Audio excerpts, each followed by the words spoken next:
सरकारले पेट्रोलियम पदार्थ आयातमा लगाउँदै आएको भन्सार करमा 50% छुट दिने। मंगलबार बसेको मन्त्री परिषदको बैठकद्वारा पेट्रोल, डिजेल र मट्टी तेलको पैठारीमा लाग्दै आएको भन्सार महसुल र पूर्वाधार विकास महसुलमा 50% छुट दिने निर्णय। पेट्रोलियम पदार्थ खपत नियन्त्रणका लागि आवश्यक परेमा जोर बिजोर प्रणाली लागू गर्न सक्ने राष्ट्रिय योजना आयोगको उपाध्यक्षमा डाक्टर गुणाकर भट्टलाई नियुक्त गरिएको जानकारी। राष्ट्र बैंकको डेपुटी गभर्नरमा सोही बैंकमा कार्यरत निर्देशक किरण पण्डित नियुक्त। बृहत्तर लुम्बिनी क्षेत्र विकास परियोजनाका लागि विश्व बैंकले प्रदान गर्ने 85 मिलियन अमेरिकी डलर बराबरको सहुलियतपूर्ण ऋण स्वीकार गर्ने। राष्ट्रिय सभाकी नवनिर्वाचित उपाध्यक्ष लीला कुमारी भण्डारीबाट पद तथा गोपनीयताको शपथ ग्रहण। मंगलबार शीतल निवासमा आयोजित समारोहमा राष्ट्रपति रामचन्द्र पौडेलको उपस्थितिमा राष्ट्रिय सभाका अध्यक्ष नारायण प्रसाद दाहाल समक्ष राष्ट्रिय सभाका नवनिर्वाचित उपाध्यक्ष भण्डारीबाट शपथ ग्रहण लगतै सिंहदरबार स्थित संघीय संसद सचिवालयमा पुगेर पदभार पनि ग्रहण गरियो। प्रधानमन्त्री बालेन्द्र शाह बालेनद्वारा मन्त्रीहरूको वरियता हेरफेर। मन्त्री परिषदको तेस्रो वरियतामा रहेका गृहमन्त्री सुदन गुरुङलाई 5औं स्थानमा राखियो। दोस्रो वरियतामा अर्थमन्त्री स्वर्णिम वाग्ले रहँदा परराष्ट्र मन्त्री सुशील खनाललाई चौथोबाट तेस्रो वरियता दिइयो। ऊर्जा जलस्रोत तथा सिंचाई मन्त्री विराज श्रेष्ठलाई छैटौंबाट चौथो वरियतामा बढाइयो। 12औं वरियतामा रहनुभएकी कानून न्याय तथा संसदीय मामिला मन्त्री सुमिता गौतमलाई 7औं वरियतामा राखिँदा 15औं वरियतामा रहेकी महिला बालबालिका तथा ज्येष्ठ नागरिक मन्त्री सीता बादीलाई 8औं वरियता दिइयो। सरकारले 6 देशका राजदूतहरूलाई फिर्ता बोलायो। भारत, अस्ट्रेलिया, श्रीलङ्का, डेनमार्क, दक्षिण कोरिया र दक्षिण अफ्रिकाका राजदूतहरूलाई 1 महिनाभित्र फर्किन पत्रचार गरिएको परराष्ट्र मन्त्रालयका प्रवक्ता लोकबहादुर छेत्री पौडेलद्वारा जानकारी। केपी ओली नेतृत्वको सरकारले 17 जना राजनीतिक कोटाबाट राजदूत नियुक्त गरेकोमा बाँकी रहेका 6 जनालाई पनि फिर्ता बोलाइएको भनाइन्। प्रतिनिधि सभाको बैठकमा राष्ट्रिय सभाबाट प्राप्त विभिन्न 3 विधेयकहरू टेबल। सिंहदरबारमा मंगलबार बसेको बैठकमा राष्ट्रिय विधि विज्ञान प्रयोगशाला स्थापना तथा सञ्चालन विधेयक, पर्यटन विधेयक र चलचित्र विधेयक 2081 टेबल गरियो। प्रतिनिधि सभाको अर्को बैठक चैत्र 25 गते बुधबार दिउँसो 1 बजे बस्ने गरी बोलाइयो।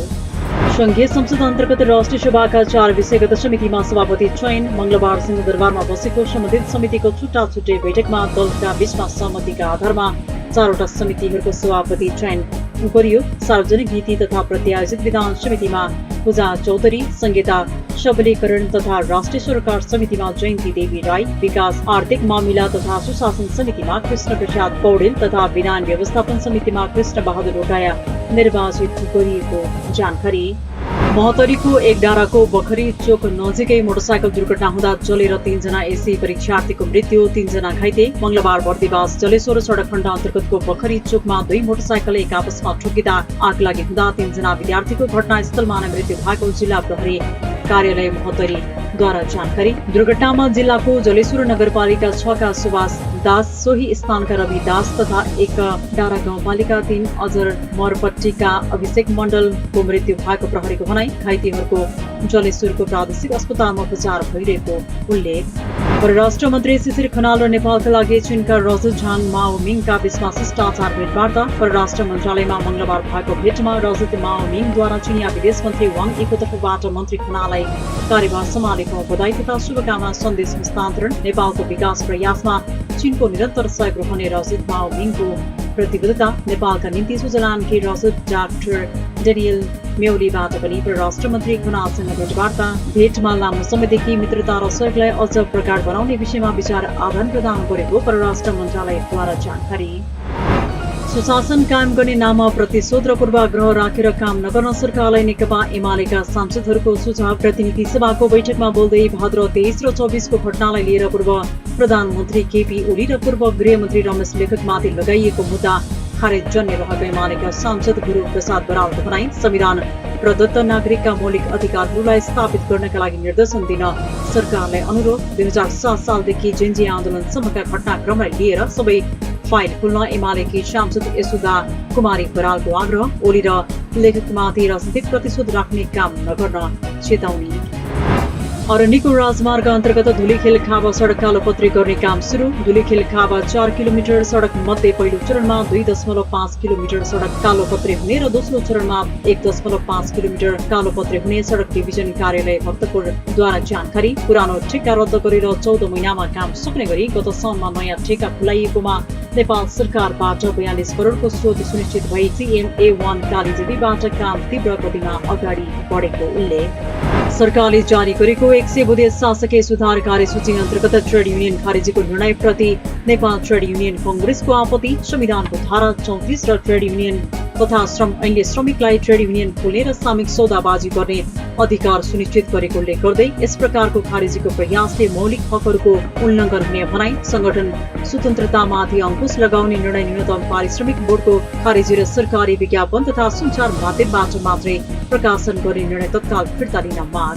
नागरिकको सर्वोच्चतालाई ख्याल राखेर काम गर्न कर्मचारीहरूलाई भूमि व्यवस्था सहकारी तथा गरिबी निवारण मन्त्री प्रतिभा रावलको निर्देशन। मंगलबार भूमि व्यवस्थापन तथा अभिलेख विभाग र नापी विभागको अनुगमन पछि बोल्दै सेवाग्राहीलाई सहज छिटो र झन्झट मुक्त सेवा दिनुपर्ने भनाई। सेवाग्राहीले दुःख पाएको गुनासो आए कानून अनुसार कारबाही भोग्न तयार रहन पनि चेतावनी।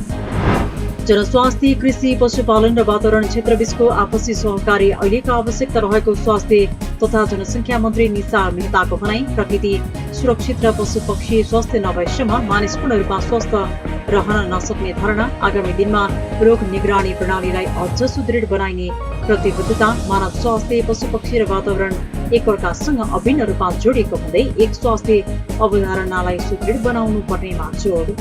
तत्कालीन प्रधानमन्त्री केपी शर्मा ओलीले जेएनजी आन्दोलनका क्रममा गलत गरिएछ भन्ने कुरालाई स्वीकार गर्न सक्नुपर्ने प्रतिनिधि सभाका स्वतन्त्र सांसद महावीर पुनको भनाई। सरकारको प्रमुख व्यक्ति भएको नाताले गल्ती गरिएछ भने स्वीकार गरेर माफी माग्न हिचकिचाउन नहुने तर्क।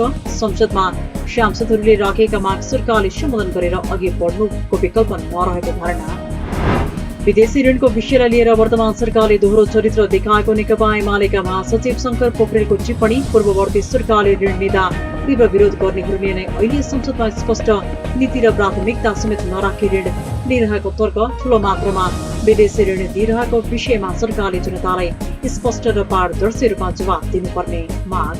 पृथ्वी राजमार्गको नागढुङ्गा मलेकको सडक स्तर उन्नतिका क्रममा घोप्टेभिरको भित्तो काट्ने काम सम्पन्न। घोप्टेभिरको 250 मिटर लामो सडकको छेउको भित्तो काटेको। नागढुङ्गा मुगलिङ सडक आयोजना अन्तर्गतको पश्चिम खण्ड मुगलिङ मलेकको सडकका सूचना अधिकारी सचेन्द्र मिश्रद्वारा जानकारी। शर्मा ZICG ले 4 अर्ब 80 करोड 59 लाखमा यस खण्डमा स्तर उन्नतिको काम गरिरहेको भनाई।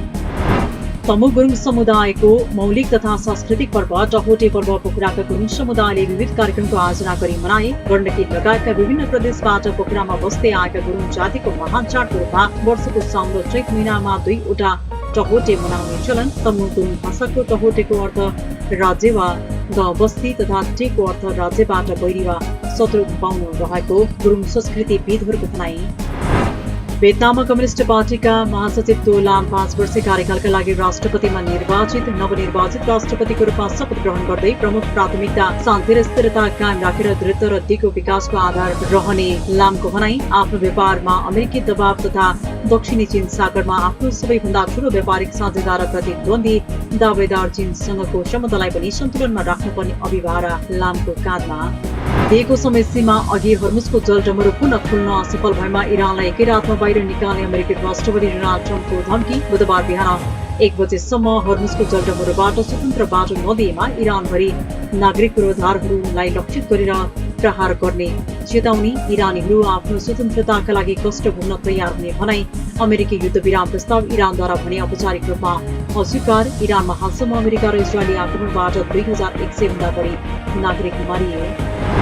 धनगढीको फापरा क्रिकेट मैदानको पूर्वाधार विकासलाई सरकारले प्राथमिकतामा राखेको शिक्षा विज्ञान तथा प्रविधि युवा तथा खेलकुद मन्त्री सुस्मित पोखरेलको भनाई। मंगलबार फापरा क्रिकेट मैदानको स्थलगत निरीक्षण गर्दै राष्ट्रिय गौरवको आयोजना फापरा क्रिकेटको पूर्वाधार विकासको स्रोतका लागि सम्बद्ध मन्त्रालय तथा सरकारवाला निकायसँग छलफल भइरहेको जानकारी। मुलुकको समग्र विकाससँगै शिक्षा स्वास्थ्य खेलकुद क्षेत्रको विकासलाई सरकारले महत्त्व दिएको र त्यसका लागि आवश्यक स्रोत सुनिश्चित गर्न संवेदनशील रहेको धारणा।